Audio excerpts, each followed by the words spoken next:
नमस्कार, मैं हूं गायत्री व्यास वीएनएम न्यूज रूम से। कोरोना संक्रमण और उसके साथ में आर्थिक स्थितियां चरमराई हुई है। इसके बीच विश्व में और देश में लगातार कोरोना संक्रमण के आंकड़े बढ़ते जा रहे हैं। विश्व में कोरोना के 76 लाख से ज्यादा मामले अब तक आ चुके हैं, जिसमें से 38 लाख से ज्यादा लोग रिकवर भी हुए हैं, जबकि 4,24,000 से ज्यादा लोगों ने अपनी जान गंवाई है कोरोना संक्रमण के चलते। देश की बात करें तो देश में कोरोना संक्रमितों की संख्या लगातार बढ़ती जा रही है। 2,98,000 तक आंकड़ा पहुंच चुका है हमारे देश में कोरोना संक्रमितों का, जिसमें से 1,42,000 लोग अब तक ठीक हुए हैं और 1,47,000 से ज़्यादा एक्टिव केस है इसमें, जबकि 8,500 से ज़्यादा लोगों ने अपनी जान गंवाई है। देश में महाराष्ट्र सबसे ज़्यादा कोरोना संक्रमण फैलाने में आगे चल रहा है। महाराष्ट्र में कोरोना के सबसे ज़्यादा 97,000 से ज़्यादा केस हैं। वहीं तमिलनाडु में 38,000 से ज़्यादा और दिल्ली में 34,000 से ज़्यादा मामले कोरोना संक्रमितों के सामने आ चुके हैं। गुजरात की बात करें तो गुजरात में लगातार मामले बढ़ रहे हैं। कोरोना पॉजिटिव की संख्या अब गुजरात में 22,000 से ज़्यादा हो गई है, जिसमें से 15,000 से ज़्यादा लोग ठीक भी हुए हैं। ये एक खुशी की खबर है, मगर उसके बीच लोग ध्यान नहीं रख रहे हैं और सरकारी गाइडलाइन और मेडिकल गाइडलाइन का पालन भी नहीं कर रहे हैं। ऐसे मामले भी लगातार सामने आ रहे हैं। 5,000 से ज़्यादा एक्टिव केस है गुजरात में और 1,400 से ज़्यादा लोगों ने जान गंवाई है इस संक्रमण के चलते। वडोदरा शहर की बात करें तो वडोदरा शहर में भी लगातार आंकड़े बढ़ रहे हैं। कोरोना से बचना है तो हमें ही कुछ सोचना होगा और हमें ही कुछ करना होगा। सरकार अपनी ओर से जो कुछ कर रही है उसमें सहायता हमारी ओर से होनी चाहिए। ये सब भूल रहे हैं और इस अनलॉक की बात करें तो लगातार लोग बाहर निकल रहे हैं, बिना वजह बाहर निकल रहे हैं। इसे हमें रोकना होगा। खैर, अब शहर की खबरों की ओर रुख करते हैं और सबसे पहले देखेंगे आज की हेडलाइन। शहर में आज नए 37 कोरोना केस दर्ज, 1,484 पर पहुंची कोरोना संक्रमितों की संख्या। एसएसजी अस्पताल में गरीब मरीजों के साथ बेदर्दी, जमीन पर लिटाकर किया जा रहा है इलाज। और नंदेसरी जीआईडीसी के गेट पर बवाल, पानी समस्या के चलते लोग भूले कोरोना संक्रमण की दहशत।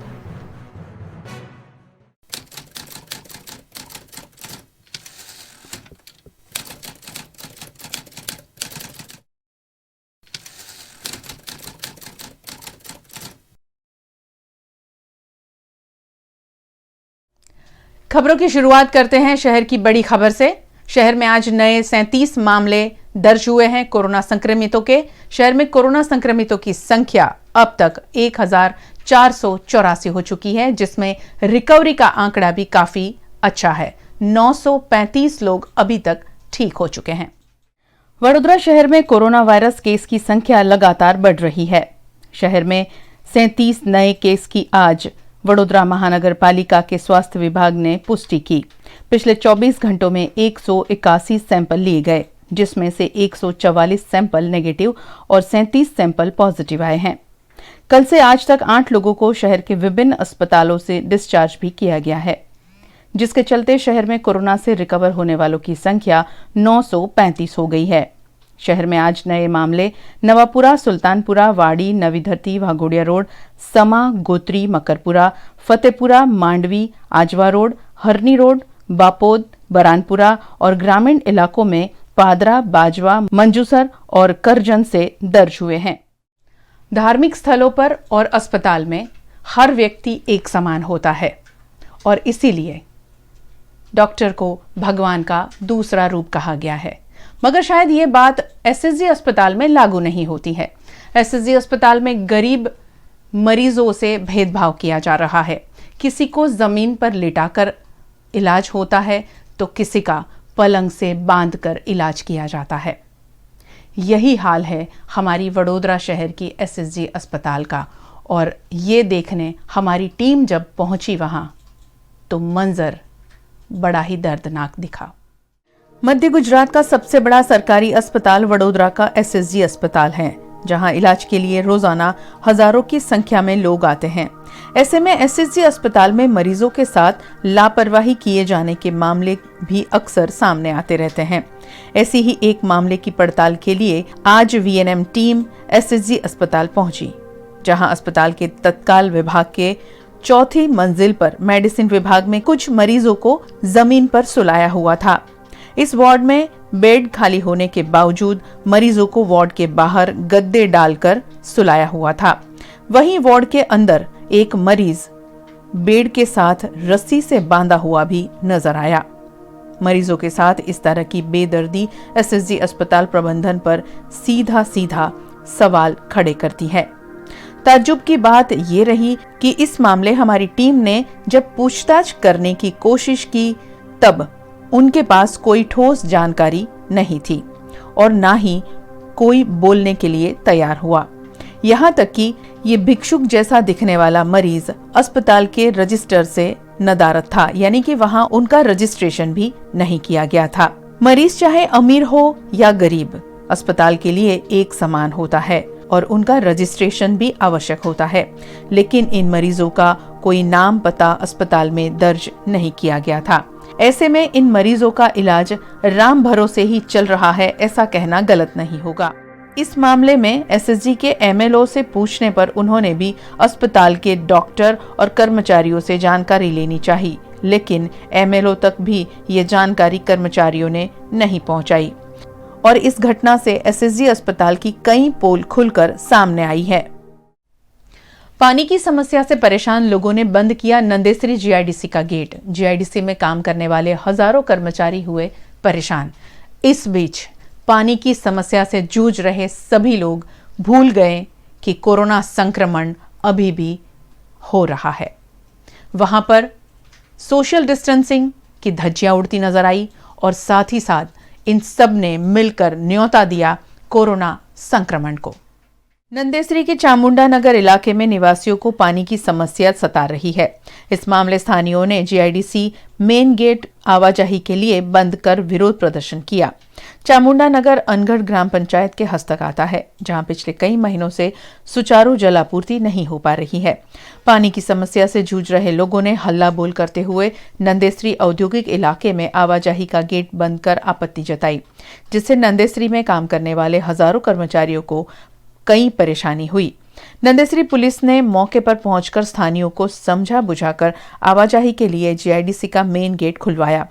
वहीं अनगढ़ ग्राम पंचायत के सरपंच ने पानी समस्या जल्द सुलझाने का भी भरोसा दिलाया। वहीं पानी की समस्या को लेकर इस तरह एक ही जगह पर सैकड़ों लोग जमा हुए, ऐसे में यहां सोशल डिस्टेंसिंग की भी धज्जियां उड़ती हुई नजर आई।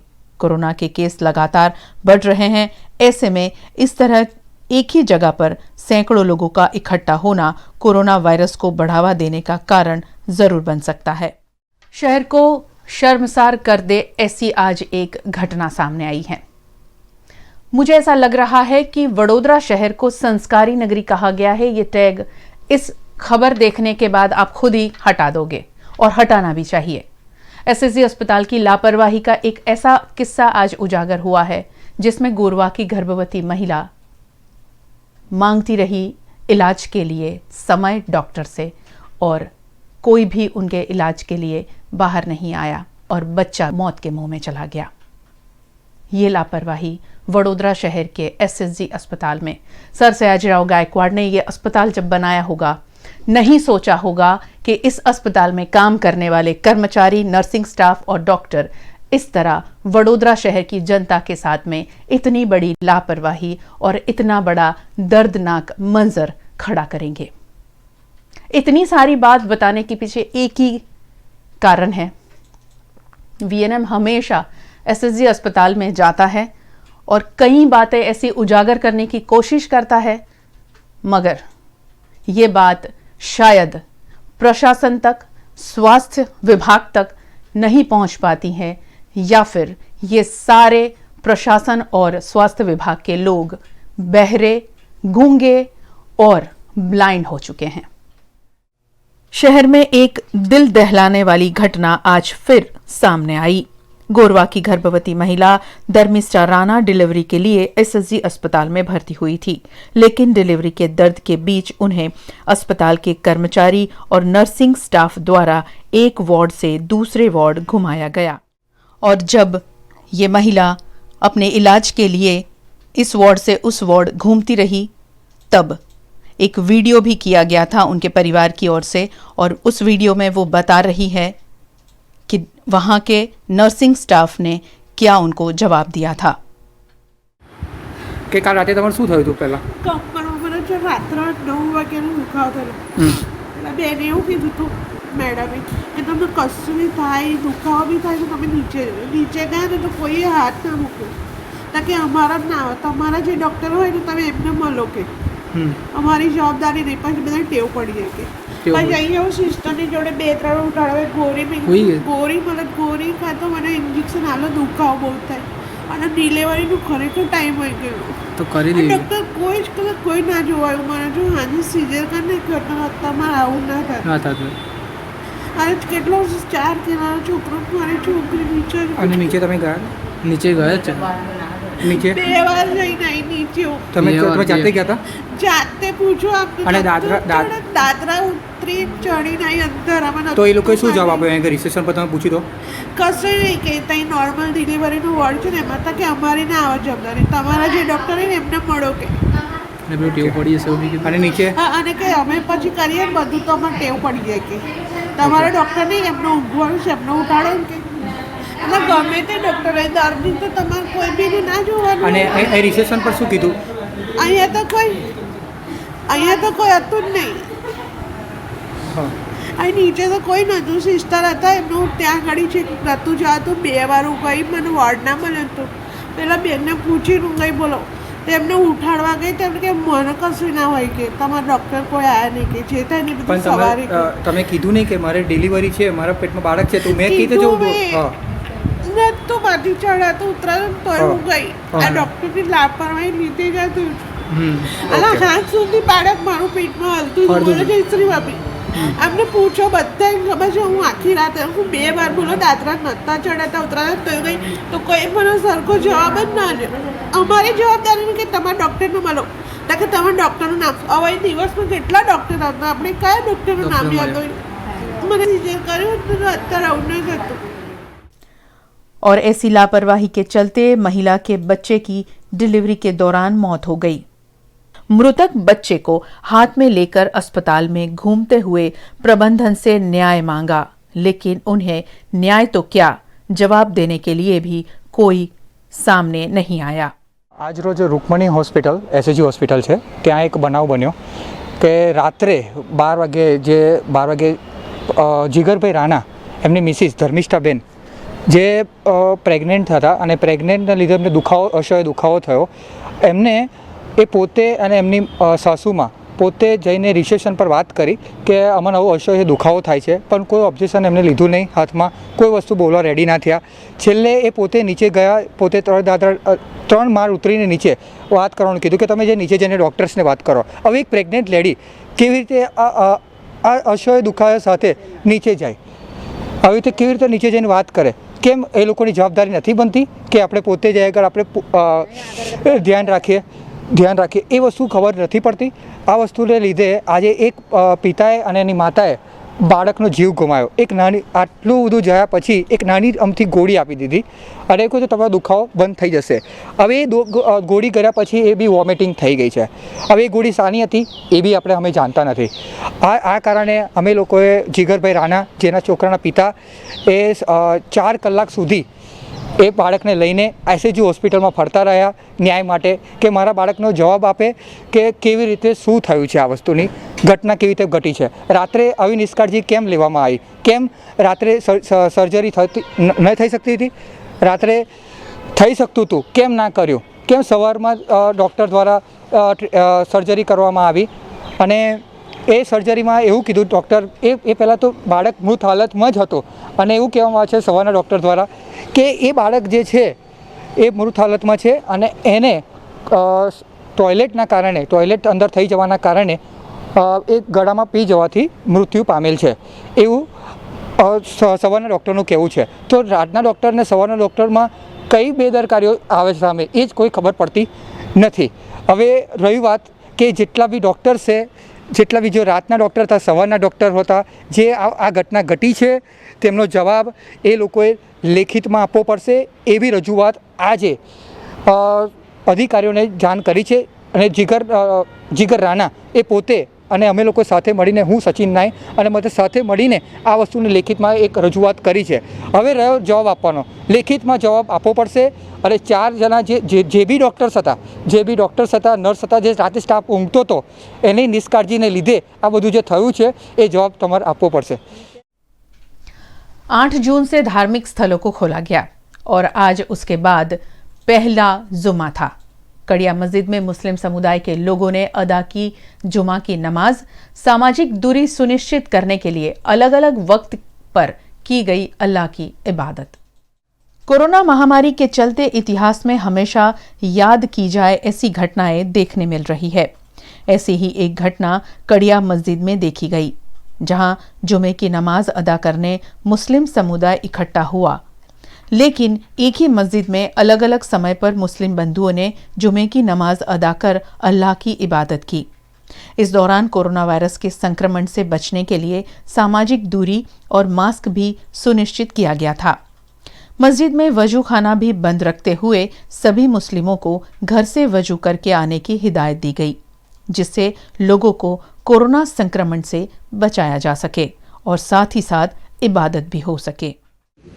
अब ये इसलिए किया गया कि चूँकि हमारी हुकूमत की तरफ से गाइडलाइन थी कि मस्जिदों के अंदर हर धार्मिक स्तर पे इबादत गाहों में सोशल डिस्टेंस के साथ अपनी इबादत को अदा करें।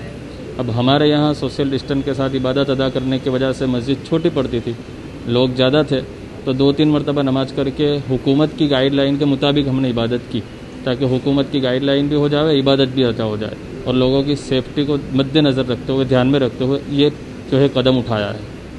इतिहास में पहली बार ये हाँ, इतिहास में पहली बार। कभी एक मस्जिद में 2 मरतबा जमातें नहीं होती थी, एक ही नमाज एक वक्त की होती थी, सारे लोग मस्जिद में आकर नमाज अदा करते थे। लेकिन चूँकि ये गाइडलाइन हुकूमत की तरफ से दी गई है, उसको भी फॉलो करना है और हर एक की सेहत की तंदुरुस्ती का भी ख्याल करना है, इसलिए इतिहास में पहली मरतबा एक मस्जिद में एक नमाज को 2 बार किया गया। आज है world day against child labour. कई ऐसे बच्चे हैं जो बाल मजदूरी के दलदल में फंस जाते हैं। वडोदरा शहर में ऐसे कई ठिकाने हैं जहां ऐसे बच्चे रहते हैं और ऐसे ठिकानों पर जाकर हमारी टीम ने कोशिश की जानने की कि ये बच्चे किस हाल में हैं और किस तरह ऐसी बाल मजदूरी में फंसते हैं। बचपन हम सबकी ज़िंदगी का ऐसा हसीन वक्त है जो फिर कभी लौट कर नहीं आता।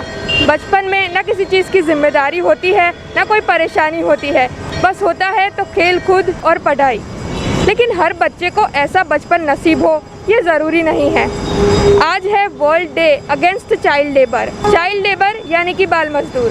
बाल मजदूर मतलब ऐसे बच्चे जिनकी उम्र 14 साल से कम हो और उन्हें अपनी लाचारी और गरीबी के चलते मजदूरी के दलदल में घुस जाना पड़ा हो। इस वक्त मैं खड़ी हूँ अकोटा डांडिया बाजार ब्रिज पर। यहाँ पर कई बच्चे जो है वो भीख मांगते हुए या फिर कुछ ना कुछ बेचते हुए आपको कई बार नजर आए होंगे। आज दुनिया भर में 215 मिलियन ऐसे बच्चे हैं जिनकी उम्र 14 साल से कम है और इन बच्चों का वक्त स्कूल में कॉपी किताबों और दोस्तों के बीच नहीं बल्कि होटलों में, घरों में, उद्योगों में बर्तन, झाड़ू पोछे और औजारों के बीच बीतता है। भारत में भी ये स्थिति भयानक होती जा रही है। दुनिया के सबसे ज़्यादा बाल मजदूर भारत में ही है। एक सर्वे के मुताबिक इस वक्त बाल मजदूरों का जो आंकड़ा है वो 12 मिलियन तक पहुंच चुका है। इन मजदूरों को सच में मदद की ज़रूरत है।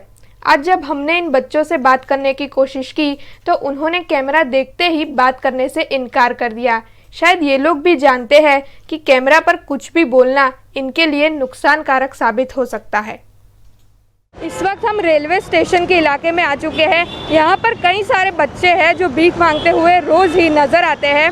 इस वक्त हमने उनसे बात करने की भी कोशिश की, उनके लिए ये मुश्किल वक्त कैसा रहा ये जानने की कोशिश की, लेकिन वो हमसे बात नहीं कर पाए। कल भी हमारी टीम ने यहाँ पर जायज़ा लेने की कोशिश की थी कि ये बच्चे किस तरह यहाँ पर रहते हैं। इनका ना तो कोई ठाम ठिकाना है, ना ही उनका कोई अपना है। ये बच्चे यहीं इसी सड़क पर सो जाते हैं। कोरोना संकट है एक और दूसरी ओर बारिश का समय है। इन बच्चों को तो शायद ये भी नहीं पता होगा कि ये महामारी है क्या और उसके लिए उन्हें क्या एहतियात बरतने हैं। वडोदरा शहर की पाठशाला ऐसे मजदूरी के दलदल में फंसे हुए बच्चों की मदद करती है। आज उन बच्चों से हमने बात करके ये जानने की कोशिश की इस पाठशाला की वजह से किस तरह उनके जीवन में बदलाव आया है। मैं पहले मेरे दोस्तों के साथ मतलब किचन बेचती थी। अब मैं यहाँ इस हॉस्टल में आकर मैंने सपना देखना शुरू किया है, मैं आगे जाके डांसर बनूँ। जब मैं 9 साल की थी तब से मतलब मैं अपनी बड़ी मम्मी के यहाँ समोसे की दुकान पे काम करती थी और मुझे पाठशाला में आके पढ़ाई करने का मौका मिला और फिर मैंने पाठशाला में आके मैंने ये सीखा और मैंने सपना देखना शुरू किया कि मुझे ना पढ़ाई करके आर्मी में जाना। मैं जब छोटी थी तब मैं स्टिकर, किचन, बुक्स वो सब बेचती थी। अभी मुझे हॉस्टल में आके मैंने ये सपना देखा है कि मैं बड़ी होके और डांसर बनूं और मेरा सपना पूरा हो। हॉस्टल से आने से पहले अभी कीचड़, स्टिकर ऐसे सभी फिर हॉस्टल में आए, पढ़ने का मौका मिला, फिर आगे जाके बढ़ने का एक दूसरे की हेल्प कराने के लिए। जब मैं छोटी थी तब मैं पंडियातर में रहती थी, तब मैं स्कीटर बेचती थी और अब मैं जब पाठशाला में आई तब मैंने सपना देखना शुरू किया है और अब मुझे आगे जाके सिंगर बनना है। मैं घर पे था तो मैं मेरी बहन के साथ किचन बैठता रहा और मैं जी मैम के घर आया था तो हमको मेरे पापा लेके आए थे कि मेरी बहनें लोग कैनेडा साइकिल गए थे ना तो एक वो लोग आए थे ना तो पकड़ लिए थे मेरी बहन को। फिर लोग फतेहगंज आए थे, फिर मेरे को देख लिया था इन लोग ने। फिर मैंने पापा के पास गया था, फिर पापा ने बोला कि जी मैम के पास तुम लोग पढ़ोगे, तो पापा ने हमको लेके आए थे घर। फिर हम घर पे रहने लगे। फिर चले गणेश और मीना दीदी और धरा जी मैम के घर पे रहते। बाल मजदूरी से जुड़े सवालों के लिए हमने श्रम आयुक्त अधिकारी संगीता मैकवान से बातचीत की। हमारे यहाँ पे देखिए बड़ौदा डिस्ट्रिक्ट जो है उसमें रेगुलरली हम हर महीने रेड करते हैं और रेड में जो भी बच्चे रेस्क्यू होते हैं अगर वो 14 साल से कम हैं, कम उम्र के हैं या फिर एडोलेसेंट जो कि हम किशोर बोलते हैं, अगर वो 18 साल से कम है और हैजार्डस प्रोसेस में है तो उन सबको हम रेस्क्यू करके बाल गोकुलम जो है भूतड़ी जापा बड़ौदा में वहाँ पे हम रखते हैं, जो कि समाज सुरक्षा विभाग की एक एजेंसी है। वहाँ पे बच्चों को खाने पीने की और पढ़ने की व्यवस्था वो लोग करते हैं। फिर उसके बाद वहाँ से जो बच्चों के या किशोर के पेरेंट्स वगैरह है, पेरेंट्स है या गार्डियन है, उनको फिर वो हैंड ओवर करते हैं। देखिए काफ़ी सारे ऐसे कारण हैं जिसकी वजह से बच्चों को मजदूरी करनी पड़ती है, जिसमें कि गरीबी है, बेरोज़गारी है और अगर माँ बाप काम नहीं करते हैं तो फैमिली के सपोर्ट के लिए भी बच्चों को काम में धकेलते हैं। तो ऐसे कई सारे रीज़न्स हैं कि जिसकी वजह से माँ बाप जो है वो अपने परिवार का पालन पोषण ना करने की वजह से बच्चों के पास काम करवाते हैं। इसमें ऐसा तो कुछ पर्टिकुलर होता नहीं है कि स्लम विस्तार वाले ही बच्चे होते हैं, पर हमारे यहाँ पे हम 2 कैटेगरी में इसको डिवाइड करते हैं, गुजराती बच्चे और आउट ऑफ गुजरात के जो अदर स्टेट्स हैं वहाँ से आए हुए बच्चे।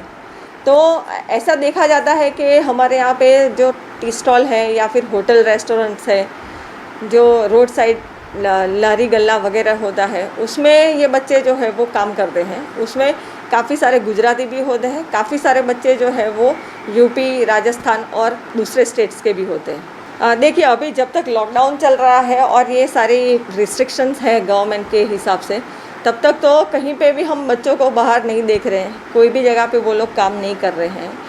पर अगर ऐसे होता है कि जैसे 3-4 महीने के बाद रोज़गारी की तलाश में जो पेरेंट्स आ रहे हैं अदर स्टेट से, अगर वो अपने बच्चों को लेके आ रहे हैं तो हम रेड करके ये कंफर्म करेंगे कि ऐसे बच्चे जो है उनको काम में ना लगाएं। और हमारे हिसाब से हम प्रिवेंशन के लिए भी अवेयरनेस वगैरह के जो प्रोग्राम्स हैं वो ज़्यादा करेंगे, ताकि ये सिचुएशन ऐसी ना हो कि इसमें बच्चों को ज़्यादा काम पे लगाए या फिर उनका शोषण हो। देखिए, बच्चे जो है वो राष्ट्र की अमूल्य संपत्ति है, धरोहर है, उसका हमें जतन करना चाहिए, उसको बाल मजदूरी में नहीं लगाना चाहिए। इसलिए सरकार तो है वो अपने हिसाब से प्रयत्न करती है, सारी कामगिरी करती है, पर हमारे जो नागरिक हैं उनको भी ये सारी चीज़ें समझनी है, अपने बच्चों को अच्छे से पढ़ाना है। और अगर कहीं पे भी कोई बच्चा ऐसे बाल मजदूरी करते हुए दिखता है तो हमें आप जान कर सकते हो, हमें लिखित में कंप्लेंट भी दे सकते हो, या फिर 1098 जो चाइल्ड लाइन का हेल्प नंबर है उसके ऊपर भी आप फ़ोन करके इन बच्चों को बाल मजदूरी से या और कोई भी दिक्कत से बचाने के लिए कोशिश कर सकते हैं। इन बच्चों को ये भी नहीं पता कि ये लोग अपना बचपन कितनी बड़ी जिम्मेदारी के नीचे दबकर बिता रहे हैं। ये लोग तो बचपन का मतलब भी शायद नहीं जानते। अगर आप लोग अपने आसपास ऐसा कोई भी बच्चा देखें तो उसकी मदद करने की कोशिश ज़रूर करें। कुछ और ना सही, कम से कम इन बच्चों को उन संस्था तक पहुंचाएं जो उनका भविष्य आगे अच्छा बनाने में उनकी मदद करे। इस पर न सिर्फ सरकार को बल्कि आम लोगों को भी लोगों की मदद करने की कोशिश करनी होगी, तभी हम देश से बाल मजदूरी को जड़ से मिटाने में कामयाब हो पाएंगे। और अब रुकते हैं एक छोटे से ब्रेक के लिए। ब्रेक के बाद खबरों में बहुत कुछ है बाकी, आप बने रहें हमारे साथ।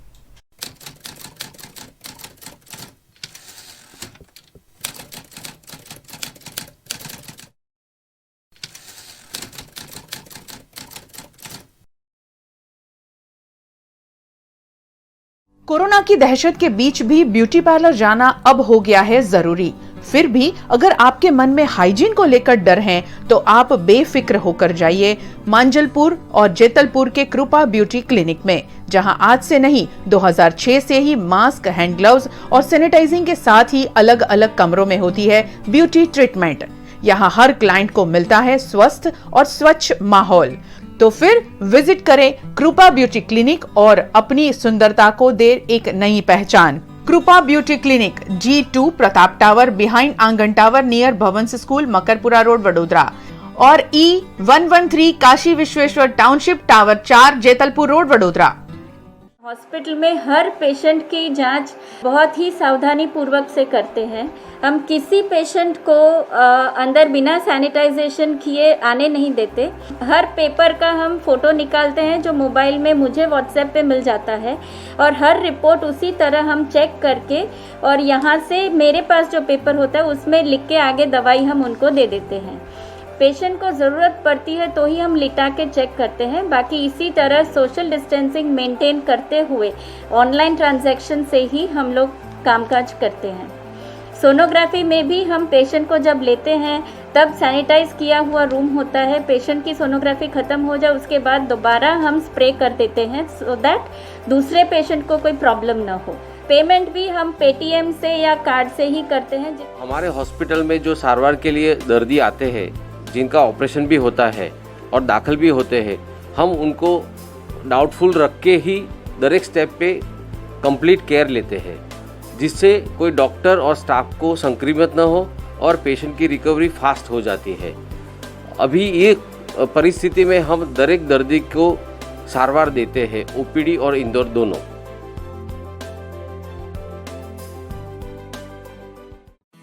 फ्यूचरलिंक कंसल्टेंट्स 18 इयर्स ऑफ एक्सपीरियंस जो देगा आपके सपनों को पंख। A one stop support service for student, immigration and spouse dependent visa to Canada. Futurelink देता है Australia, UK, USA and New Zealand के लिए स्टूडेंट वीजा। साथ ही यहाँ हाईली क्वालिफाइड फैकल्टी देती है IELTS एंड PTE की कोचिंग, वो भी फ्लेक्सिबल टाइमिंग में। Visit Futurelink head office 216 Atlantis near Genda circle और Manjalpur branch 315 Pinakin plaza, Vadodara.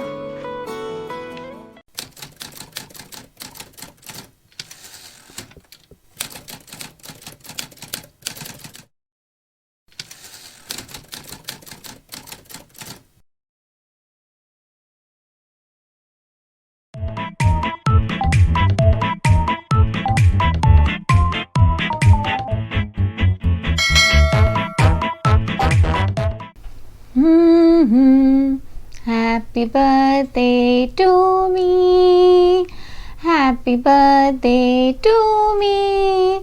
Happy birthday, happy birthday, happy birthday to me. ला ला ला ला ला ला। आज पिंकी का बर्थडे नहीं है। मैं और पिंकी VNM TV किड्स से आपके साथ जुड़े हैं एक नए टास्क के लिए। पिंकी ने जिस तरह आपको हैंड वॉशिंग टेक्निक्स बताई, उसी तरह आपने काफ़ी सेलिब्रिटीज को भी हैंड वॉश टेक्निक्स करते देखा होगा। तो अब आपकी बारी है, हम बच्चों की बारी है। बच्चे तैयार हो जाएं, अपनी हैंड वॉशिंग टेक्निक्स के साथ कुछ क्रिएटिव आइडिया ज़रूर जोड़ें और अपना वीडियो शूट कर VNM TV के नीचे दिए हुए नंबर्स पर ज़रूर भेजिएगा। लेकिन भूलिएगा मत, आपका वीडियो जो है सिर्फ 1 ही मिनट का होना चाहिए। हमें आपके वीडियोस का इंतज़ार रहेगा और पिंकी को ज़रूर रहेगा 15 जून तक। तब तक के लिए बाय बाय।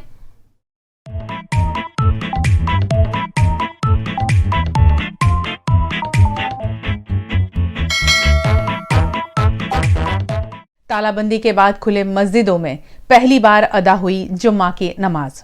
कहीं हुआ गाइडलाइन का पालन तो कहीं हुआ उल्लंघन।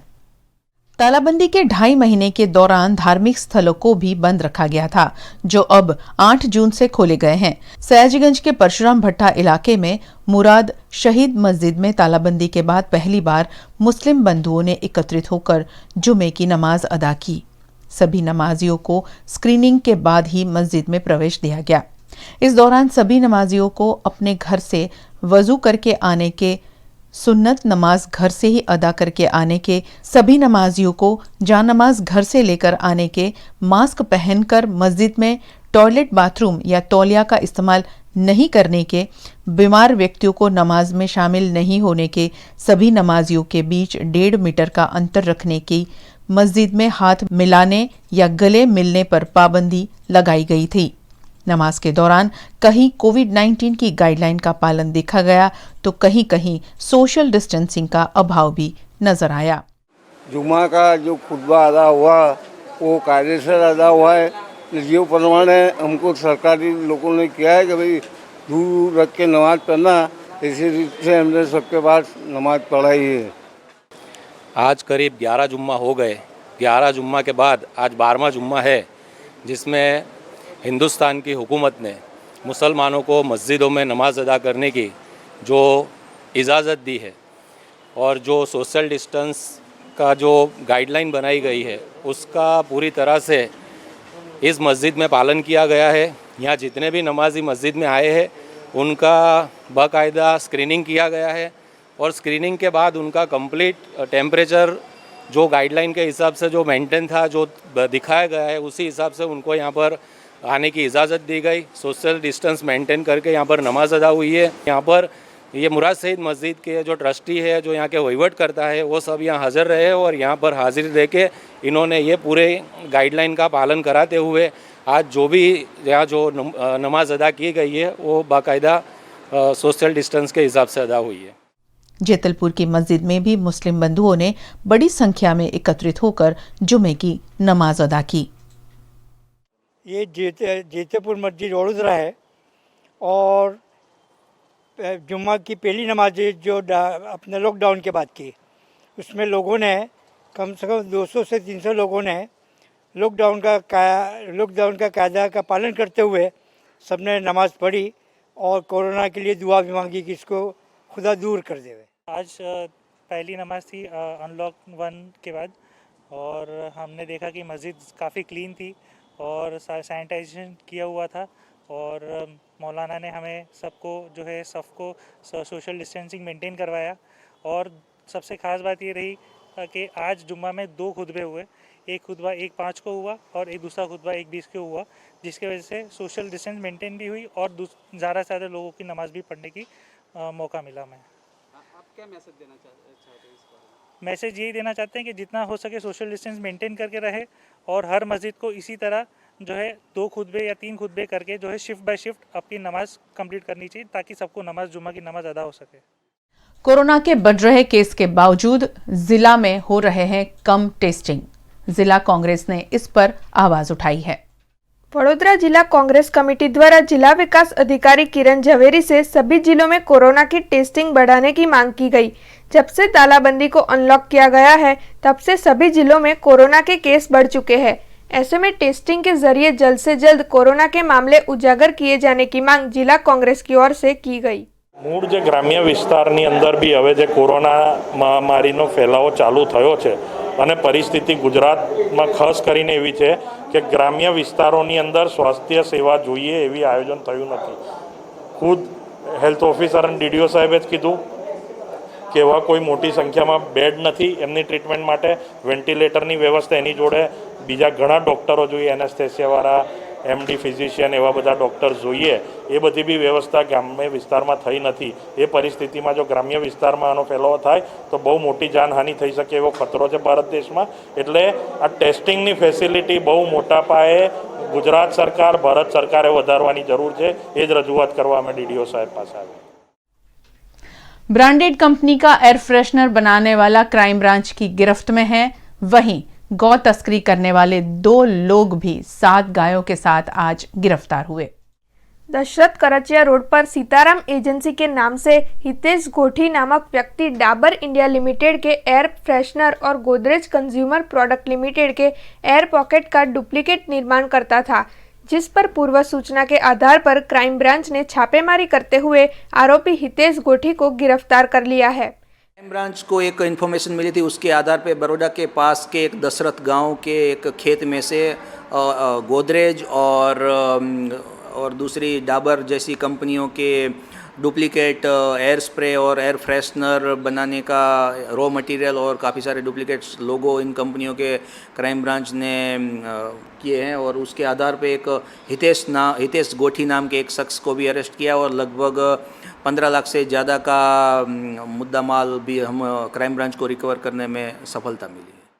वहीं शहर में पिछले दिनों गौ तस्करी का मामला सामने आया था। इस मामले क्राइम ब्रांच ने 2 लोगों को स्कॉर्पियो गाड़ी और 7 गायों के साथ गिरफ्तार कर लिया है।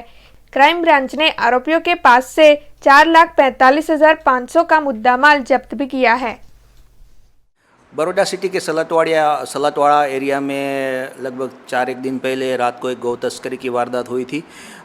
उसके मद्देनज़र क्राइम ब्रांच की टीम आरोपियों के पीछे लगी हुई थी, तो उसमें क्राइम ब्रांच को एक सफलता मिली है, जिसमें अल्ताफ़ और फजल नाम के 2 शख्स को क्राइम ब्रांच ने अरेस्ट किया है और उनके पास से 2 स्कॉर्पियो जिसका उपयोग केवल और केवल गौ तस्करी के लिए होता था और लगभग 7 जितनी जिंदा गायों को हम लोग बचाने में सफल हुए हैं और भी 4 से 5 जितने शख्स उनको वांटेड हमने डिक्लेयर किया है और ये सारे के सारे शख्स अहमदाबाद के धोलका के नज़दीक के हैं। हमारी टीम ने धोलका भी यस्टरडे एक रेड की थी, लेकिन अनफॉर्चुनेटली वो सारे वहाँ से निकल गए थे। लेकिन जो भरूच के पास पालेज में हमने जो रेड की थी वहाँ पे सक्सेसफुली हमने 2 आरोपियों को अरेस्ट किया है।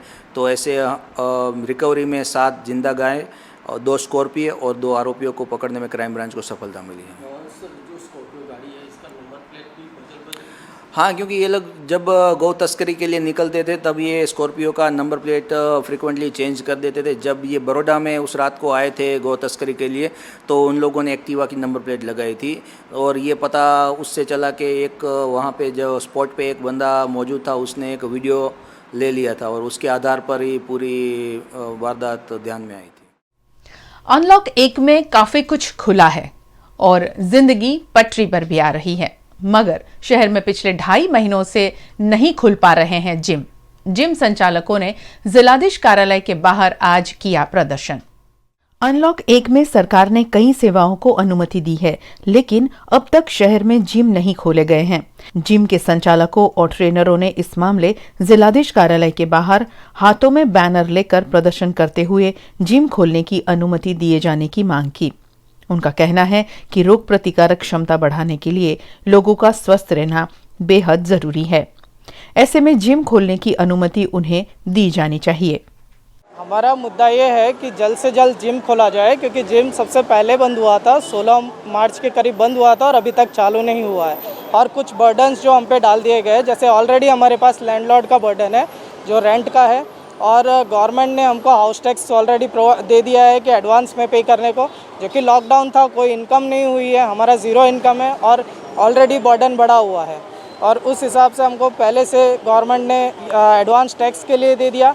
कितने लोगों को लाइट बिल आ गया है जो कि बंद में भी आया है और हमारा इनकम नहीं है। बहुत सारे ट्रेनर जो है वो घर पे बैठे हुए हैं, हमको ट्रेनर को सैलरी भी देनी पड़ती है, हमारा जो नॉर्मल मेंटेनेंस है वो भी चालू रहता है। तो हम इतना ही चाहते हैं कि जल्द से जल्द जिम चालू हो और हमको कुछ लोन या कुछ प्रोवाइड किया जाए, क्योंकि MSME में भी हमको कोई प्रोविज़न नहीं दिया गया है।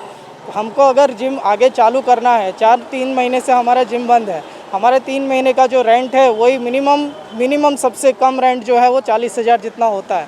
आप टोटल काउंट करें तो वो बहुत ज़्यादा है और प्लस हमको 30-40,000 जितना जो हाउस टैक्स है वो पे करना है। तो कहाँ से करेंगे जब तक हमारा इंडस्ट्रीज़ चालू नहीं होगा? हमारा इंडस्ट्रीज़ मर रहा है और यही इंडस्ट्रीज़ है जो एक इम्यूनिटी बढ़ा सकते हैं। अगर आपके पास वैक्सीन बन नहीं रहा है तो आप या तो डाइट या वर्कआउट दोनों मिला के आप करते हैं तो ही अपना इम्यूनिटी बढ़ा सकते हैं, लेकिन वो चीज़ नहीं हो पा रहा है। अगर वर्कआउट ही बंद है, लोग घर में बैठेंगे, ठीक है घर में बैठना चाहिए, हम नहीं करते। हम हर एक सुविधा प्रोवाइड जो गवर्नमेंट बोलने चाहती है कि सैनिटाइज करो एवरी आवर्स, हम करने के लिए रेडी है, लेकिन आप स्टार्ट तो करिए।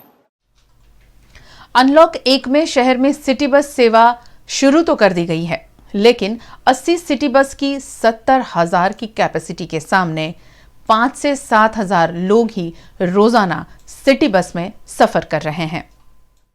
वडोदरा शहर में तालाबंदी के बाद सिटी बस सेवा बहाल तो कर दी गई है, लेकिन अभी भी सिटी बस सेवा का इस्तेमाल कम ही लोग कर रहे हैं। सिटी बस सेवा का जिम्मा संभालने वाली विनायक लॉजिस्टिक द्वारा सुबह 7 बजे से लेकर शाम के 7 बजे तक बस सेवा को आंशिक रूप से शुरू कर दिया गया है, लेकिन अभी भी शहर के लोग सिटी बस सेवा के इस्तेमाल में झिझक रहे हैं। एक बस में 70 यात्री सवार हो सकते हैं, लेकिन बस में 10 लोग ही देखने मिलते हैं और ऐसे में सिटी बस सेवा चलाने वाली विनायक लॉजिस्टिक कंपनी को काफ़ी नुकसान हो रहा है।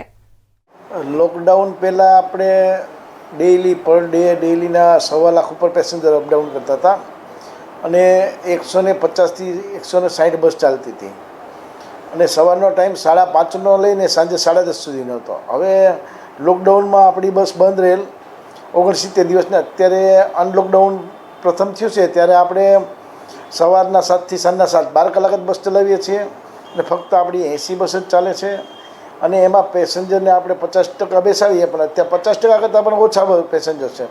એક બસમાં 4 થી 5 પેસેન્જર હોય છે, વધીને 7-8 હોય છે, નકર એક બસમાં 70 પેસેન્જર બેસીએ કે મોટી બસમાં આપણે 20 થી 22 પેસેન્જર બેસાડી શકીએ, પણ અત્યારે એટલા પેસેન્જર પણ આવતા નથી। એટલે અત્યારે સંખ્યા બહુ લગભગ આખો દીની નહીં તો 17 થી 18,000 જેવા પેસેન્જર આવતા હશે। પહેલાં 1.25 લાખ આવતા હતા। એની બસમાં સેફટી કઈ રીતે રાખો? બસમાં આપણે 2 જગ્યાએ સેનિટાઈઝ મશીન ગોઠવેલા છે, ઓટો મશીન ગોઠવેલા છે, સાબુ મૂકેલો છે બહાર, એ બધા હાથ ધોઈ અને સેનિટાઈઝ કરીને ચડવું અને મોં ઉપર ફરજિયાત માસ્ક બાંધવાનું। જેને માસ્ક નહીં બાંધેલું હોય એને બસમાં એન્ટ્રી આપવામાં નહીં આવે। માસ્ક નહીં તો સાદો રૂમાલ કપડું પણ મોં આડું બાંધેલું હોવું જોઈએ ફરજિયાત। SSG अस्पताल में एक और कोरोना मरीजों का इलाज चलता है और ऐसे में जियो कंपनी के काम कर रहे मजदूर फूड पॉइजनिंग होने से SSG अस्पताल में भर्ती हुए थे और इन सभी लोगों ने अस्पताल में नहीं किया सोशल डिस्टेंसिंग का पालन। सरदार एस्टेट निकट जियो कंपनी के वायरिंग का काम चल रहा है। इस काम में जुटे हुए करीबन 13 मजदूरों को फूड पॉइजनिंग हुआ था, जिन्हें इलाज के लिए SSG अस्पताल में भर्ती कराया गया है, लेकिन ये मजदूर SSG अस्पताल में सोशल डिस्टेंसिंग का पालन नहीं कर रहे हैं। इलाज ले रहे मजदूर अस्पताल में खाना मिलता होने के बावजूद बाहर से खाना मंगवाकर एक साथ खाते हुए VNM के कैमरे में कैद हुए। इस मामले अस्पताल प्रबंधन द्वारा उन पर नाराजगी भी जताई गई। फॉल थयो एवो के અમે ખોદણ કામ કરીએ, ગાડી ઉપર એક જગ્યા રહીએ છીએ, અહીંયા ત્યાં અમને ખાવામાં તકલીફ પડી કે હવે ખાવાથી થયું કે એનાથી થયું ખબર નહીં, પણ ખાવાથી જ થયું છે। ફૂડ પોઈઝન થઈ ગયું? હા, એટલે આંખમાં દેખાતું ને લીલું પીળું થયું એવું થયું છે। કેટલા લોકો હતા? અમે 14 જણા હતા, તે એક જણે નહીં ખાધું અને 13 જણાએ ખાધું ને તે 13 જણાને એવું થયું। કઈ કંપનીમાં? એટલે જીઓનું કામ ચાલે છે ને, સરદાર હા, તે સરદાર એસ્ટેટ GIDC અહીંયા સરદાર એસ્ટેટમાં? હા। कोई कॉन्ट्रैक्ट ऊपर आता था मेरे लोग? हाँ कॉन्ट्रैक्ट, तो कॉन्ट्रैक्ट का यहाँ लिए? हाँ कॉन्ट्रैक्टर लिए। શું નામ છે कॉन्ट्रैक्ट? धर्मेश कंस्ट्रक्शन। और अब लेते हैं एक छोटा सा ब्रेक के बाद खबरों का सिलसिला जारी रहेगा। आप देखते रहें VNM news.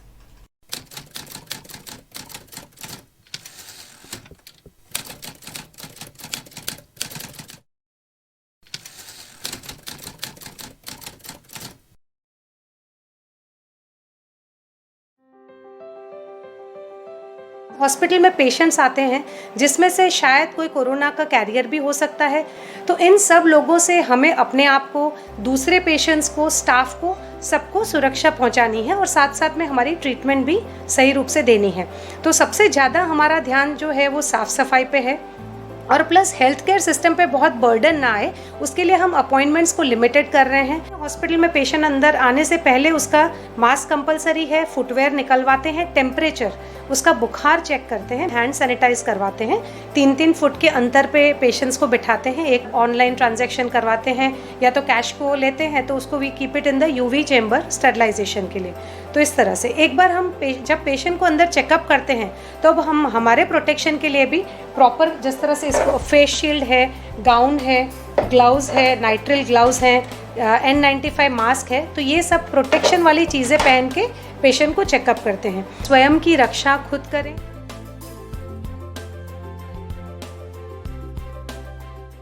Paneri ethnic and stylist short and long kurtis, leggings, Patiala, palazzo और पैंट की ढेरों वैरायटीज के साथ पानेरी में है इनरवेयर का भी कलेक्शन। अमांटे, ट्रायम, लेनिसा, जॉकी, लिबर्टी वर्ल्ड जैसी इंटरनेशनल ब्रांड के साथ स्वीट ड्रीम, सोनाली, ट्राइलो, एनामोर, लावण्य और जूलियट ब्रांड भी। और हाँ, पानेरी में अब अवेलेबल है मेंस अंडरगारमेंट्स, मेंस नाइटवेयर और मेंस स्पोर्ट्सवेयर भी। पानेरी 10 राजनगर सोसाइटी नियर कलश circle, Akota stadium road, Vadodara.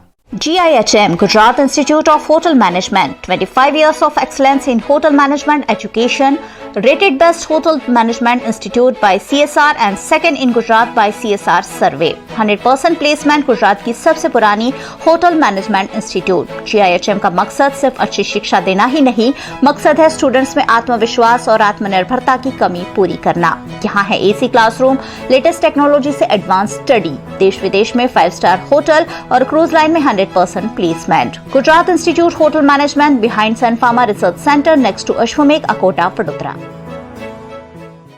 Yug Dharma stationery, सभी तरह की स्टेशनरी खरीदने की आपकी अपनी मनपसंद जगह। लॉकडाउन के बाद अब युग धर्म स्टेशनरी की सभी ब्रांचेस कार्यरत। सिर्फ एक फोन करें और स्टेशनरी का सभी तरह का सामान घर बैठे पाएं। युग धर्म स्टेशनरी करेगा आपके ऑफिस, गोडाउन, फैक्ट्री या घर पर होम डिलीवरी। होम डिलीवरी के लिए संपर्क करें युग धर्म स्टेशनरी 9099982717 पर।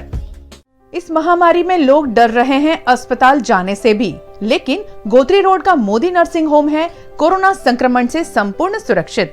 सोशल डिस्टेंसिंग से लेकर सैनिटाइजर तक सब कुछ है सुचारू मोदी नर्सिंग होम में। यहाँ डॉक्टर और स्टाफ PPE किट पहनकर करते हैं इलाज, ताकि मरीज और डॉक्टर दोनों रहें कोरोना से मुक्त। मोदी नर्सिंग होम 101 कल्प वृक्ष complex, Gotri road, opposite MGVCL sub station, Vadodara.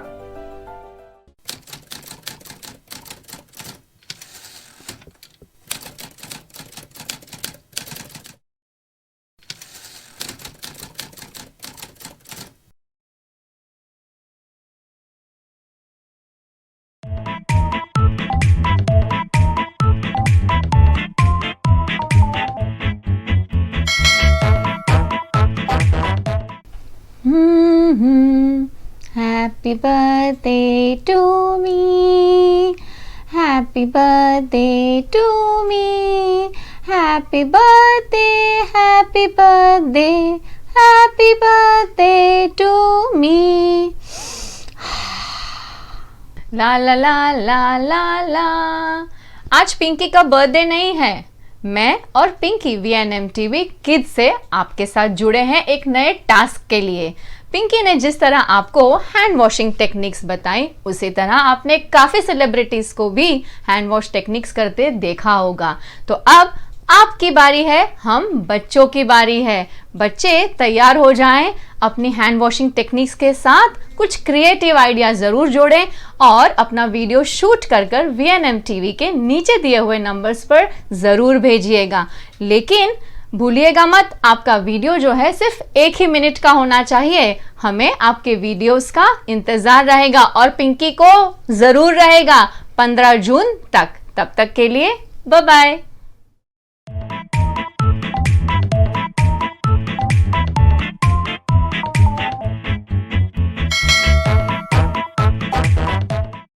पादरा में लगातार दर्ज हो रहे हैं कोरोना संक्रमण के नए केस। प्रशासन जुटा है संक्रमण की रोकथाम में। पादरा में कोरोना के पॉजिटिव केस बढ़ने पर पादरा नगर पालिका द्वारा सोशल डिस्टेंसिंग का उल्लंघन करने वाले और मास्क नहीं पहनने वाले लोगों को दंडित किया जा रहा है। पादरा नगर पालिका के स्टाफ द्वारा नगर के विभिन्न बाजारों में चेकिंग करते हुए कोविड-19 की गाइडलाइन का लोगों को उल्लंघन नहीं करने पर समझाया गया।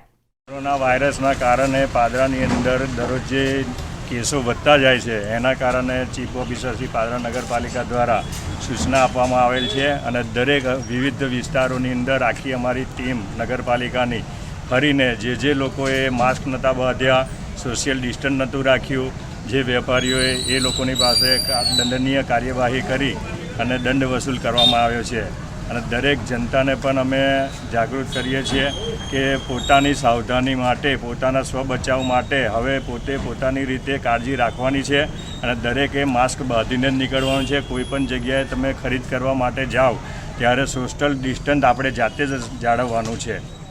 पादरा के वार्ड नंबर 7 में 2 और कोरोना पॉजिटिव केस दर्ज किए गए, जिसके चलते सामाजिक कार्यकर किशन महाराज ने इस इलाके में सैनिटाइजिंग की कार्यवाही करवाई। પાદરામાં ચાલી રહેલ આ કોરોનાની મહામારીમાં પાદરામાં અમારા વોર્ડ નંબર 7માં ભવસાળામાં જે 2 કેસ આવ્યા છે એમાં હું પોતાના સ્વખર્ચે દરેક વિસ્તારમાં અત્યારે ભવસાળવાડ અને સોની ફળિયામાં હું સેનિટાઇઝિંગ કરી રહ્યો છું અને આવનાર દિવસોમાં હું વોર્ડ નંબર 7ના દરેક વિસ્તારમાં સેનિટાઇઝિંગ કરીશ અને મારી જનતાને એક જ અપીલ છે કે ઘરે રહો, સુરક્ષિત રહો, ઘરની બહાર નીકળો એટલે સોશિયલ ડિસ્ટન્સિંગનું પાલન કરો અને માસ્ક પહેરો અને સેનિટાइजरથી हाथ धो। पादरा में सब्जी विक्रेताओं के कोरोना वायरस टेस्ट पॉजिटिव आने से जिला स्वास्थ्य विभाग के डॉक्टर उदय तिलावट, रीजनल म्युनिसिपल कमिश्नर स्वास्थ्य विभाग के अधिकारी, मामलतदार, नगर पालिका के अधिकारी, एपीएमसी के अधिकारी और पुलिस अधिकारियों द्वारा एपीएमसी सब्जी मार्केट का दौरा किया गया। इस दौरान हुई बैठक में शनिवार और रविवार को बाजार बंद रखकर सैनिटाइजिंग करने का निर्णय किया गया है। साथ ही सभी व्यापारियों के मेडिकल चेकअप और स्क्रीनिंग भी किया जाएगा। आज रोज पादरा एपीएमसी में આપણે કેસોની સંખ્યા પાદરાઓની છે 19 કેસોમાંથી લગભગ 12થી જેટલા કેસો એપીએમસી જોડે કનેક્ટેડ હતા। અલગ અલગ રીતે શાકભાજીના વેચાણ વિક્રેતાઓ અને પોતે ત્યાંની દુકાનો ધરાવતા હતા। એટલે એમાં આજે અચાનક જ આ કેસોની સંખ્યા વધે છે અલગ અલગ રીતે। તો એમના અનુસંધાને અમે એપીએમસીના જે મુખ્ય વ્યક્તિઓ છે, ચેરમેન છે, મામાશ્રી, એમની જોડે ચર્ચા કરી। અમારી એસડીએમથી માંડીને પ્રાદેશિક નગરના કમિશનરશ્રી, સાથે સાથે ચીફ ઓફિસર અને હેલ્થ ઓફિસર, મામલતદારશ્રીની આખી ટીમ જોડે એમની જોડે સંમતિથી ચર્ચા કરી અને સાથે નક્કી કરવામાં આવ્યું કે ભાઈ 48 કલાક પૂરતું હાલ એપીએમસી આપણે બંધ રાખીએ। એ દરમિયાન આપણે સેનિટાઈઝ કરાવીએ અને આ 48 કલાક દરમિયાન બંધ હોય દરમિયાન જે કંઈ વિક્રેતાઓ છે, જે કંઈ સબ્જી રિલેટેડના બિઝનેસ જોડે જોડાયેલા લોકોનું મેડિકલ તપાસ બી કરવામાં આવે અને એને યોગ્ય આપણે સ્ક્રીનિંગ કરી અને આગળની કાર્યવાહી જેથી કરીને આગળ સંક્રમણ થતું અટકાવી શકાય। સર, એપીએમસી તરફથી શું બાંયધરી મળી છે આપણે? એપીએમસી તરફથી જે કંઈ આપણા એપિડેમિક એક્ટની હિસાબે જે સોશિયલ ડિસ્ટન્સિંગ છે એટલે સામાજિક અંતર જાળવવું, સાથે સાથે માસ્ક પહેરવા અને સેનિટાઈઝર અથવા સાબુ અને પાણીની હાથ ધોવાની વ્યવસ્થા કરવાની। जिला पंचायत में हुआ आज सामान्य सभा का आयोजन। कोरोना महामारी के चलते लोगों के टैक्स माफ करने की कांग्रेस ने की है मांग। पिछले 3 महीनों से तालाबंदी के चलते जिला पंचायत में सामान्य सभा का आयोजन नहीं हुआ था। आखिरकार 3 महीने बाद जिला पंचायत में सामाजिक दूरी सुनिश्चित करते हुए सामान्य सभा का आयोजन किया गया। सभा में आने वाले सभी सदस्यों के सैनिटाइजिंग की व्यवस्था की गई।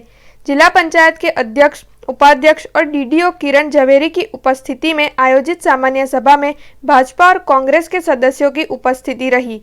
सभा में खासकर कोरोना से जुड़े हुए मुद्दों पर चर्चा की गई। વડોદરા તાલુકાના રામપુરા તેમજ ભાવપુરાના નવીન ઓરડાઓ બનાવવા માટેની મંજૂરી આપવામાં આવી હતી તથા વોટર પ્યુરિફિકેશન માટેની જે પ્લાન્ટ મૂકવાનો છે તેની મંજૂરી કરવામાં આવી હતી તેમજ વિવિધ શાખાઓની અંદર જરૂર એવા ફર્નિચર માટેનો ખર્ચ સરકારશ્રીની ગાઈડલાઇન મુજબ જે પણ થશે તે રીતે નિયમોનુસાર કરવામાં આવે તે ઠરાવવામાં આવે છે તેમજ આજની જે સભા છે તે રેતી કંકરની ડ્યુટી સ્ટેમ્પ ડ્યુટીની જે ગ્રાન્ટ છે તેમાંથી જે કામો છે તે મંજૂર કરવામાં આવ્યા છે। સામાન્ય સભામાં જિલ્લા વિકાસ અધિકારીને અને જિલ્લા પંચાયત પ્રમુખશ્રીને મેં રજૂઆત કરી છે કે જ્યાં પણ વડોદરા જિલ્લાના કોઈપણ ગામમાં કોરોનાનો કેસ આવે તો એનો ટેસ્ટ કરો, એના ઘરના વ્યક્તિનો ટેસ્ટ કરો, આજુબાજુના મકાનમાં જે રહેતા હોય એમનો ટેસ્ટ કરો અને એ મહોલ્લાનો ટેસ્ટ કરો, પછી તમે ક્વોરન્ટાઇન કરો। કારણ કે એક જ ઘરમાં કેસ આવ્યો હોય અને એક જ ઘરને ક્વોરન્ટાइन કરી અને पत्रा मारी दे ते ना चले। लूणावाड़ा डेपो में महिला कर्मचारी का शोषण होने का वीडियो वायरल हुआ था, जिस पर महिला कर्मचारी और प्रबंधन ने दी सफाई। महिसागर जिला के लूणावाड़ा में एसटी डेपो में कार्यरत महिला कंडक्टर को डेपो मैनेजर और एटीआई द्वारा जातीय रूप से परेशान किया जाता होने की शिकायत सोशल मीडिया पर वायरल हुई थी। इस मामले लूणावाड़ा के डेपो में कार्यरत महिला कंडक्टर ने मामले को जुटलाया, वहीं डेपो प्रबंधन ने भी उन पर झूठे इल्जाम लगाए होने की बात कही। दाવો થયેલો છે, શું કહેશો? આ અરજી અમે કરેલ નથી। અરજી જે કરેલ છે એ ખોટી છે। કોના દ્વારા થયું એવું આપને લાગે? હવે એ અમને ખબર નહીં, પણ અમે એની જાણ કરવા માંગીએ છીએ, પણ આ અરજી અમે કોઈ પણ લેડીઝ કંડક્ટરે કરી નથી। અમારા ડેપોમાં આવો કોઈ પણ પ્રકારનો ઇસ્યુ બન્યો નથી। તો હવે તમે આના વિશે કોઈ પગલાં લેશો ખરા? હા, આ અરજી જેણે કરી, જે દ્વારા કરાવડાઈ છે એ વ્યક્તિને અમારે જાણવી જરૂરી છે કે આ કોણે અમારા પર આવા પગલાં લીધા છે, જાણવું અમારે જરૂરી છે। આવું કરવા પાછળનું કારણ શું હોઈ શકે? હવે એ પણ અમને ખબર નથી। હવે એ જે વ્યક્તિ અરજી કરી છે એ જ વ્યક્તિ અમને સહી કરી શકે કે કોણે કરી છે। અન્ય મહિલા કર્મચારીઓને શું કહેવું છે આ વિશે? આ વિશે અન્ય મહિલા કર્મચારીઓનું કોઈ એવું જ કહેવું છે કે આવી અમારા ડેપોમાં કોઈ પણ પ્રકારનો ઇસ્યુ બનતો નથી ને આવી અરજી કોઈ જેણે કરી છે એ પણ ખોટી જ છે। અરજી અમે કરેલી નથી, પણ છતાં ખબર નહીં કોના દ્વારા કરવામાં આવી છે। કરવા પાછળનું કારણ શું હોઈ શકે? એ એનો પર્સનલ મેટર હોવી જોઈએ, કાં તો અમારે તો એવું કોઈ ઇસ્યુ બનતો નથી ડેપોમાં, બન્યું બી નહીં અત્યાર સુધી। પછી ખબર નહીં એ શું શેના વિશે કરેલી છે। બેન, મોબાઈલ વિશે બી આક્ષેપ થયેલા છે કે તમારા પર મેસેજ આવતા હતા સાહેબને। એ બધી વાત ખોટી છે, અમારે કોઈ વાત થતી જ નહીં। સોશિયલ મીડિયામાં જે અરજી ભરતી થઈ છે લુણાવાડા ડેપોની એ તદ્દન ખોટી છે અને એક ઉપચાવી કાઢેલ છે। જે અમારા ડેપોનું જે સંચાલન ચાલે છે, નોર્મલ જે કર્મચારીઓ અને એડીએમ સ્ટાફ વચ્ચેનો જે સુમેળભર્યો વ્યવહાર છે એ તદ્દન એક અલગ ડાયવર્ટ કરવાનું એક ચાલ છે। શું કહે છે સાહેબ, કોનું કાવતરું હોઈ શકે એવું લાગે છે? એ હજી તપાસનો વિષય રહ્યો। और अब डालते हैं नजर शहर की क्राइम खबरों पर। खून समेत के कई अपराधों में शामिल आरोपी सूरज कहार के जमानत पर रिहा होने पर उसने अपने समर्थकों के साथ शहर की सड़कों पर जुलूस निकाला था। इस मामले पुलिस ने तालाबंदी के नियमों का उल्लंघन करने के मामले कई लोगों पर मामला दर्ज किया है। इस मामले 5 और लोग गिरफ्तार हुए हैं, जिसमें से शिवम जतिन कहार, शिवम विनोद कहार, अरुण माछी, राहुल वसावा और तन्मय जादव शामिल हैं। मामले का मुख्य आरोपी सूरज कहार अभी भी पुलिस की गिरफ्त से बाहर है। वडोदरा शहर जिला से चोरी हुए 10 मोटरसाइकिल पुलिस ने बरामद किए। शहर के विभिन्न इलाकों से मोटरसाइकिल चोरी करने वाले 2 आरोपी पुलिस के हत्थे चढ़ गए। पुलिस ने 10 मोटरसाइकिल के साथ भरूच के निवासी सालिक कमल और शंभुनाथ गौतम को गिरफ्तार किया है। इन आरोपियों के पास से 2,31,500 का मुद्दा माल भी बरामद हुआ है। खराब आर्थिक परिस्थिति से जूझ रहा है हर एक व्यक्ति, और ऐसे में इस तालाबंदी में भी ऑनलाइन शिक्षा के नाम पर स्कूल वसूल रही है फीस। जिलाधीश कार्यालय में आवेदन देकर इसी मुद्दे आपत्ति जताई है शहर की एक संस्था ने। विश्व हिंदू युवा और सांस्कृतिक संगठन द्वारा वडोदरा जिला और शहर में स्कूल संचालकों की मनमानी के खिलाफ जिला शिक्षा अधिकारी कार्यालय में आवेदन दिया गया। तालाबंदी में स्कूल बंद होने के बावजूद ऑनलाइन शिक्षा के नाम पर कई स्कूलों द्वारा फीस ली जा रही है। विश्व हिंदू युवा और सांस्कृतिक संगठन ने इस मामले पर विरोध जताया। आज विश्व हिंदू युवा और सांस्कृतिक संगठन भारत તેમજ ગુજરાત નારી સંગઠન વતી અમે આજે શિક્ષણ અધિકારી જિલ્લા શિક્ષણ અધિકારીને આવેદનપત્ર આપવા આવ્યા છે।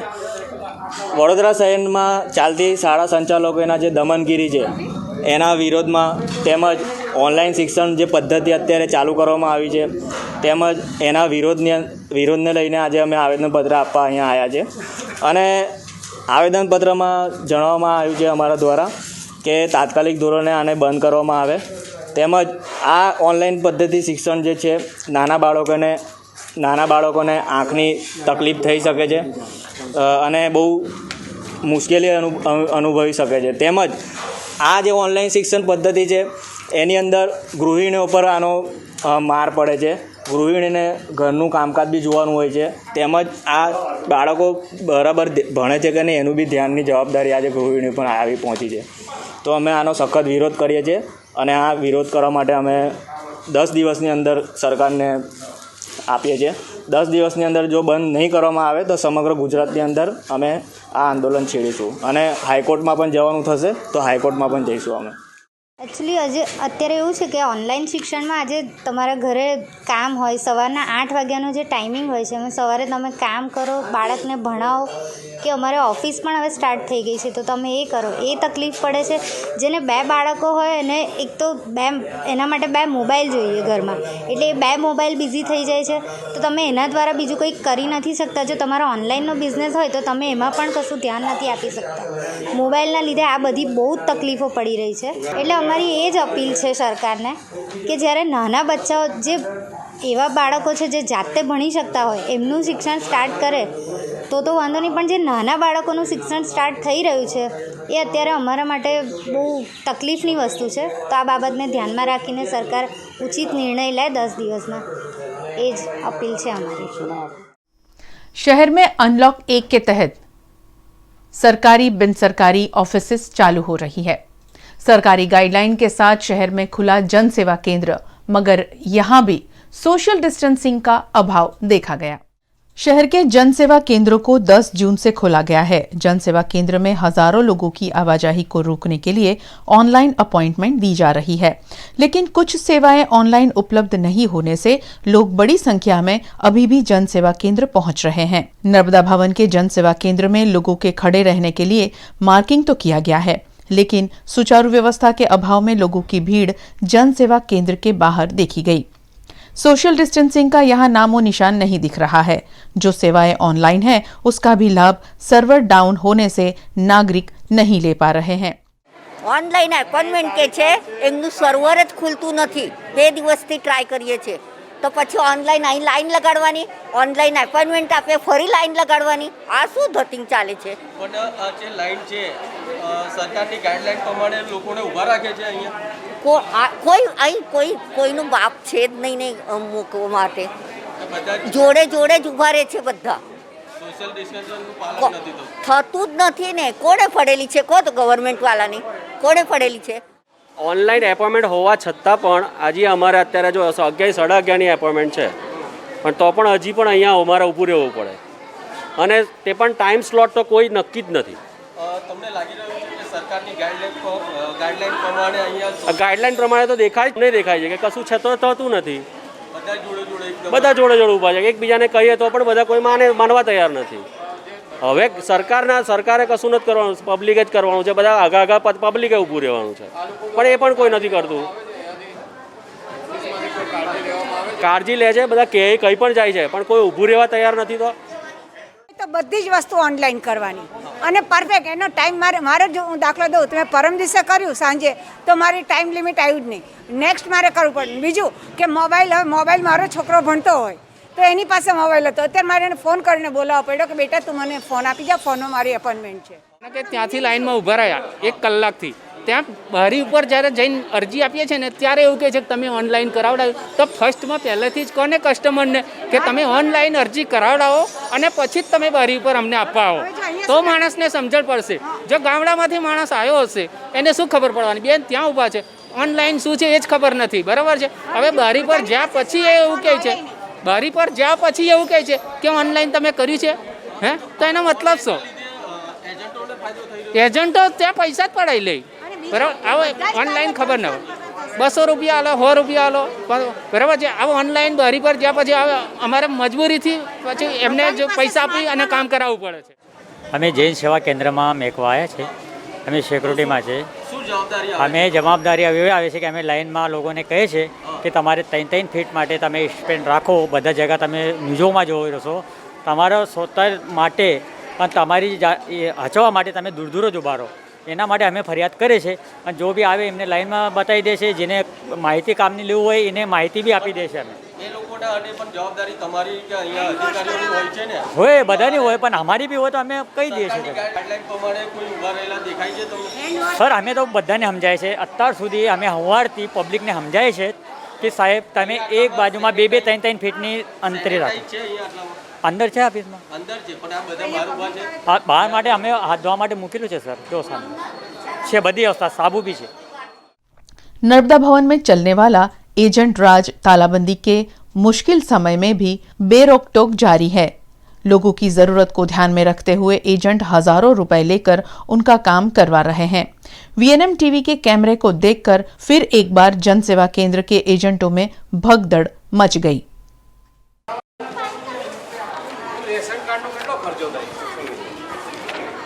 એ તો બોલાય આવે બધા કે પૂછવા આવે એવા કેટલા પૂછવા આવે તો બોલો. 3000 રૂપિયા ના આવે, પૂછવા નહીં આવતા લોકો, પૂછવા આવે છે. તમે શું કરો છો અહીંયા? આ ફોર્મ ભરીએ, ફોર્મ ભરવું જો. કેટલા પૈસા ભરો? 20 રૂપિયા. એટલે એજન્ટનું કામ કરો? ના ના, ફોર્મ જ ભરીએ છીએ. ખાલી ફોર્મ જ ભરો તમે આપણું કામ શું છે? બસ ફોર્મ જ ભરું યાર. હું એજન્ટ નથી તમે? એવું ફોર્મ ભરું છું ભાઈ. હા, શું કરાવવા આવ્યા છો? મેં ઇન્યુ કરાવાઈ છું. હા, ઇન્યુ માટે આવી. ભાઈ પાસે શું કામ કરાવી રહ્યા છો? એટલે ઇન્યુના પેલા ફોર્મ ભરવા માટે. રિન્યુ માટેનું ફોર્મ. ફોર્મ ભરો ને. 20 રૂપિયા ફોર્મ. કેટલો ખર્ચો થશે? 20. दाहोद में बेकाबू गाय ने मचाया उत्पात. लोग हुए परेशान और सड़क पर मच गई थी भगदड़. पुलिस और गौरक्षकों ने पकड़ा गाय को. दाहोद के गोविंद नगर में एक गाय ने आतंक मचा दिया और कई लोगों को चपेट में ले लिया. बेकाबू गाय के आतंक से दाहोद में वाहन चालकों और राहदारियों में अफरा तफरी सड़क पर देखी गई. दाहोद पुलिस और गौरक्षकों ने कड़ी मशक्कत के साथ गाय को पकड़ लिया और लोगों को दहशत से मुक्त कराया. इस गाय ने कई वाहनों को नुकसान भी पहुंचाया है. वीएनएम न्यूज रूम से आज बस इतना ही. कल फिर मुलाकात होगी शहर, राज्य, देश भर की खबरों के साथ. आप वीएनएम टीवी के साथ बने रहें. यूट्यूब चैनल वीएनएम टीवी का सब्सक्राइब करें. नमस्कार.